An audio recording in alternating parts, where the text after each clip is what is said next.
ये हैं राजीव नयन बहुगुणा। राजीव नयन बहुगुणा पेशे से पत्रकार और लेखक हैं, लेकिन इनकी उससे बड़ी पहचान ये है कि हिमालय बचाओ या चिपको आंदोलन के एक बहुत बड़े नेता और सर्वोदय कार्यकर्ता सुंदरलाल बहुगुणा जी के पुत्र हैं। इन दिनों राजीव नयन बहुगुणा देहरादून में रहते हैं और 29 जनवरी को वो लखनऊ आए थे। एक कार्यक्रम वसुंधरा फाउंडेशन ने रखा था, गांधी और पर्यावरण रक्षा, ये विषय था उनका कि गांधी के विचारों की क्या उपयोगिता है पर्यावरण के रक्षा के संबंध में।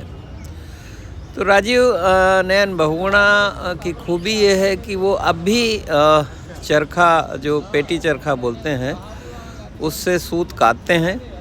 तो कार्यक्रम प्रारंभ होने के पहले उन्होंने ज़मीन पे बैठ के ये सूत काटा, और जब राजीव नयन बहुगुणा सूत काट रहे थे तो मुझे ईर्ष्या हो रही थी, क्योंकि मैं बहुत दिनों से सीखने की कोशिश कर रहा हूँ। मैं चरखा खरीद के लाया भी साबरमती आश्रम से, लेकिन अभी तक मुझे कोई सिखाने वाला नहीं मिला, या ये कह सकते हैं कि मेरे अंदर उतनी प्रबल इच्छा नहीं थी जिसकी वजह से मैं नहीं सीख पाया।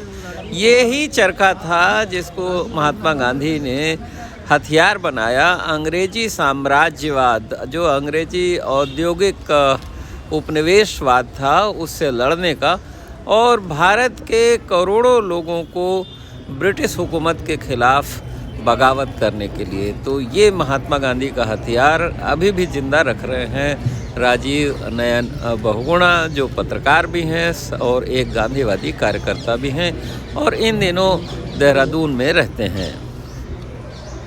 इस चरखे से केवल सूत नहीं काटा जाता, बल्कि ये चरखा एक तरह से आपकी फिजिकल एक्सरसाइज, हाथों के और मस्तिष्क का कोऑर्डिनेशन भी होता है।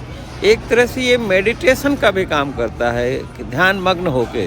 और महात्मा गांधी की तो ये खूबी थी कि वो चरखा काटते रहते थे और उसके साथ साथ वो और भी काम करते रहते थे, लोगों से बात भी करते रहते थे।